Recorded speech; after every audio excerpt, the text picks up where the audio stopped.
नमस्कार बच्चों। जैसे अपन ने पिछली कक्षा में पॉलीमर से संबंधित पढ़ा था और मान लो पॉलीमर के अंदर अपन ने लगभग जो प्राकृतिक बहुलक है वो अपन कंप्लीट कर चुके हैं। अब इसके बाद नेक्स्ट जो होगा वो पढ़ेंगे अपन कृत्रिम। कौन सा होगा?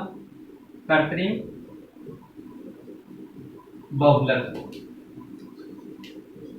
अब देखो कृत्रिम बहुलक होता क्या है। पहले तो अपन इसकी डेफिनेशन समझते हैं कृत्रिम बहुलक की। यानी कल ही बताया था कृत्रिम यानी जो मानव के द्वारा निर्मित होंगे वो कौन से बहुलक कहलाते हैं? कृत्रिम बहुलक। मानव के द्वारा निर्मित क्या कहलाएंगे? कृत्रिम बहुलक। अब देखो यहाँ से एक बड़ा क्वेश्चन उठता है 3 नंबर का या फिर 2 नंबर का आता है। जैसे प्लास्टिक का विस्तार पूर्वक वर्णन कीजिए, रेशों का विस्तार पूर्वक वर्णन कीजिए, ऐसे पूछते हैं। तो इसमें उदाहरण देखते हैं अपन। पहले रेशे आएंगे, प्लास्टिक है, इनके बारे में अपन क्या करेंगे? चर्चा करेंगे। जैसे शुरुआत में अपन लेंगे कृत्रिम रेशे और कृत्रिम रेशों के अंदर अपन उठाते हैं 1 नंबर नायलॉन। जैसे 1 नंबर है उदाहरण के तौर पर नायलॉन।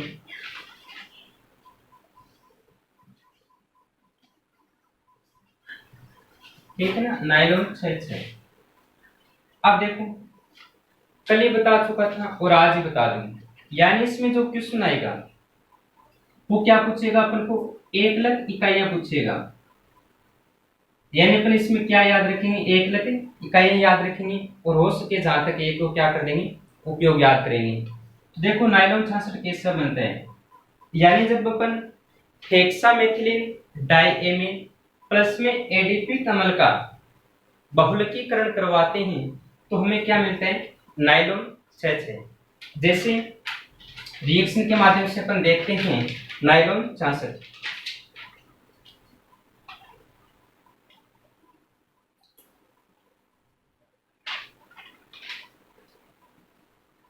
CH2 की वोल्टवाइज 4 प्लस में कार्बन डबल बॉन्ड OH।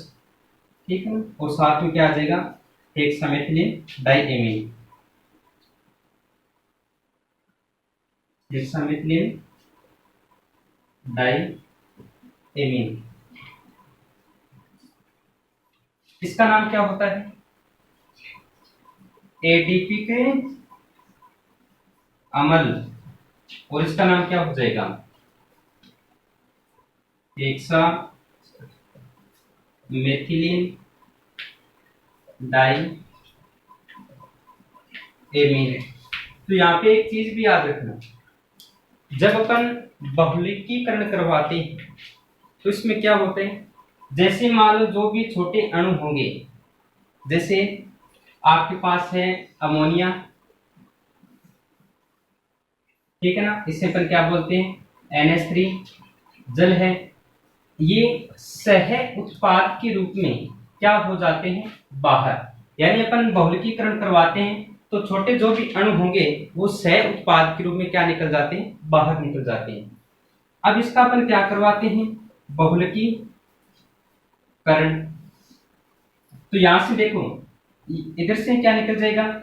ये OH है, ये निकल जाएगा हाइड्रोजन, यहां से ये जल का अणु निकल जाएगा। ठीक है, यानी ये जो छोटे अणु है वो सह उत्पाद के रूप में निकल जाएंगे। अब अपन के पास जो भी बचा है वो डायरेक्ट क्या कर देते हैं? अपन लिख देते हैं। जैसे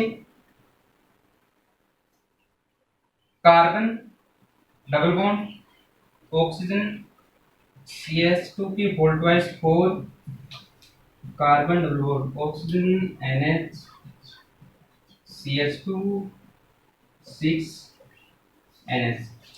ये क्या हो जाता है? एंड में बन जाएगा। ठीक है, ये इसे अपन क्या बोलते हैं? नायलॉन 6। तो समझ में आया ना? या तो आप ऐसे याद रख लो या फिर एडीपी कमल, ठीक है। यानी इन दोनों को रिएक्शन दिखा दो आप, एडीपी कमल की प्लस में हेक्सामेथिल डाई एमएन की दिखा दो, बाद में ये रिएक्शन क्या हो जाएगी, कंप्लीट।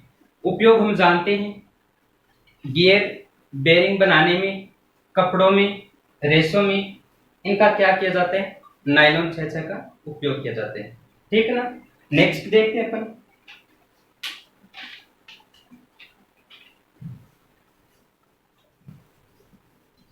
आगे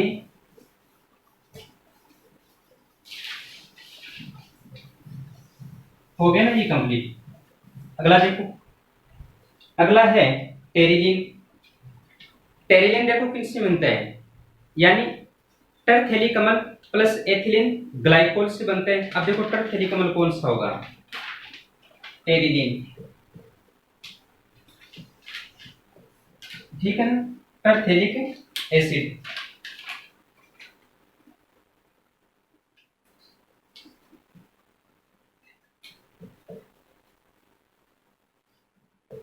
यानी ये एसिड होगा,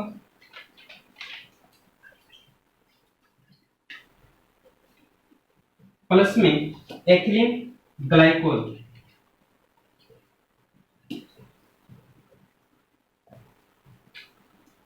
इसे बोलते हैं अपन टरथेलिक अम्ल, और ये क्या हो गया आपका, एथिलीन ग्लाइकोल, ठीक है। अब इनकी क्या करवाते हैं, रिएक्शन। तो इसमें जितने भी छोटे होंगे अणु, जैसे इधर से ये निकल जाएगा, ठीक है, यानी इस प्रकार से, और यहां से इसको निकाल देंगे अपन, ठीक है। तो ये छोटे उत्पाद के रूप में क्या है, सह उत्पाद के रूप में बाहर निकल जाएंगे। अब जो बचा है अपन के पास वो लिख दो, जैसे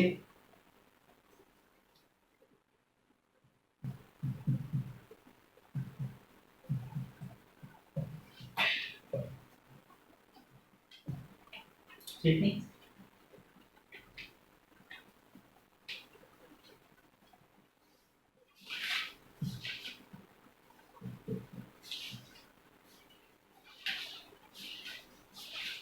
और ये क्या हो गया आपका, टेरिलिन।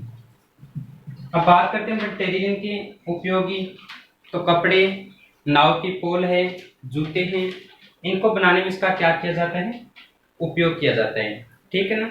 नायलॉन भी देख लिया अपन ने, टेरिलिन भी देख लिया। आगे अपन देखते हैं नेक्स्ट उदाहरण, ठीक है। अब ये ना सोचे के फटाफट के करावे, आम्ही एकलक इकाई याद रखनी पड़ती अपन, ठीक है।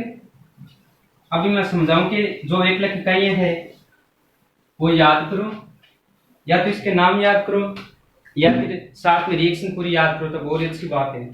अगला देखते हैं अपन रेयन। देखो बात करते हैं अपन रेयन की, कि रेयन को चमकदार कैसे बनाया जाता है। तो रेयन को अपन चमकदार कैसे बनाएंगे, जैसे मान लो मेरे पास ये एक विलेन है, ठीक है। इस विलेन में मैंने क्या डाला है, NaOH, ठीक है। यानी मेरे पास सोडियम हाइड्रोक्साइड का विलेन है। इस विलेन में मैं क्या करता हूं, सेल्यूलोज डालता हूं। यानी इस विलेन में मैंने क्या डाला, सेल्यूलोज को इस विलेन में साफ किया। साफ करने के पश्चात मैंने इस सेल्यूलोज में CH2 कार्बन डाई सल्फाइड डालकर एक विलेन बनाया, यानी कार्बन डाई सल्फाइड का दूसरा विलेन बना लिया। अब इस विलेन में मैं दूसरा क्या डाल दूंगा, यहाँ पे तनु H2SO4। फिर यहां से धीरे धीरे इसको डालूंगा, इस विलेन को जो मैंने बनाया है सेल्यूलोज का। और जैसे ही डालूंगा तो डालने के बाद ये जो सेल्यूलोज बाहर निकालूंगा वो क्या बन जाता है, चमकदार महीन रेशा बन जाएगा, ठीक है। इस प्रकार से सेल्यूलोज को अपन क्या बनाते हैं, चमकदार और महीन रेशा बना सकते हैं। नेक्स्ट उदाहरण देखते हैं अपन, ठीक है।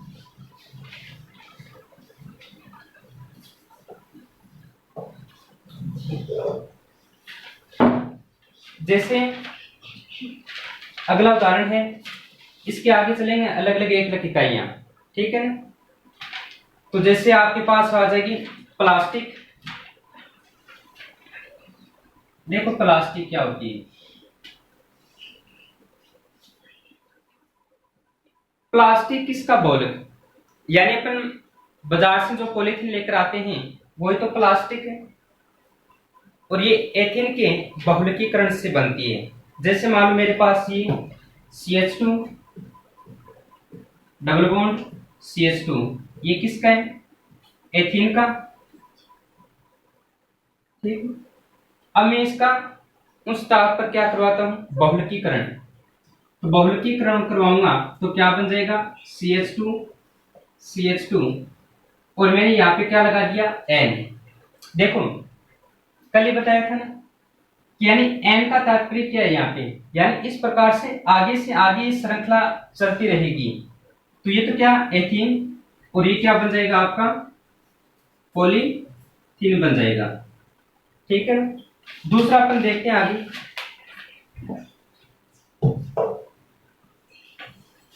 अब आपको कुछ उपयोग, तो आपको ये बता दूं प्लास्टिक क्या होती है, मजबूत होती है, ठीक है ना। यानी एक ये लचीली और मजबूत क्या होती है, प्लास्टिक होती है। और आमतौर पर इसमें दूसरा है पॉलीस्टाइरीन, यानी ये आपके पॉलीस्टाइन पॉलीएक्रिलिक नाइट्राइल। देखो polystyrene CH2 double bond CH C6H5, इसे अपन क्या बोलते हैं, स्टाइरीन, ठीक है। अब इसका अपन क्या करवाते हैं, बहुलकीकरण। आगे क्या बन जाएगा, CH2 CH C6H5।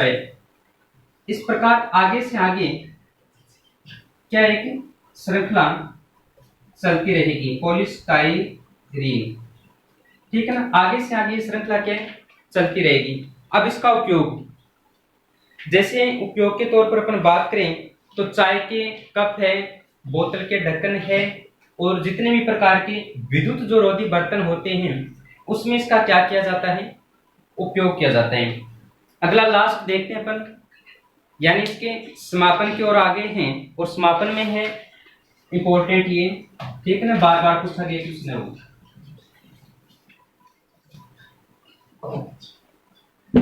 यानी आपको एक तो ध्यान में रखना है, ब्यूना N और ब्यूना S। ब्यूना N की एकलक इकाइयां और ब्यूना S की, दोनों में इतना याद रख लेना, यानी ब्यूटा डाई इन, ठीक है। और इसमें भी क्या याद रख लेना, ब्यूटा डाई इन। प्लस में दोनों में याद रखो तो यानी स्टाइरीन, प्लस में एक्रिलो नाइट्राइल, ठीक है। यानी ब्यूना एन किससे मिलकर बना होता है, buta die in plus styrene, इनसे मिलकर किसका निर्माण होता है, ब्यूना एन का, ब्यूना एस का, buta die in plus acrylo nitrile की एकलक इकाइयों से इसका क्या होता है, निर्माण होता है। अब इसका उपयोग पूछा जाए तो अपन उपयोग में क्या लिख सकते हैं, टंकियां, ठीक है, पाइप और टंकियां, तेल की टंकियां और अन्य जो भी उपकरण है वो इसके माध्यम से क्या किए जाते हैं, बनाए जाते हैं। तो ये जो क्वेश्चन है आपका बार बार भी पूछा गया है कि ब्यूना एन और ब्यूना एस की एकलक इकाइयां क्या है, तो याद रखना। और आज इसी के साथ अपन का ये जो लेसन है केमिस्ट्री का, जिसे कार्बन के यौगिक बोलते हैं, और जो इंग्लिश में बोला तो कार्बोनेट्स कंपाउंड, ठीक है ना, समझेंगे। तो आप लेसन टावर के हो गयो कंप्लीट हो गयो। आगे आप बायोलॉजी या फिजिक्स स्टार्ट करा से, एक केमिस्ट्री को, एक बायोलॉजी को, एक फिजिक्स को, ये टाइप को चलते रहे, ठीक है।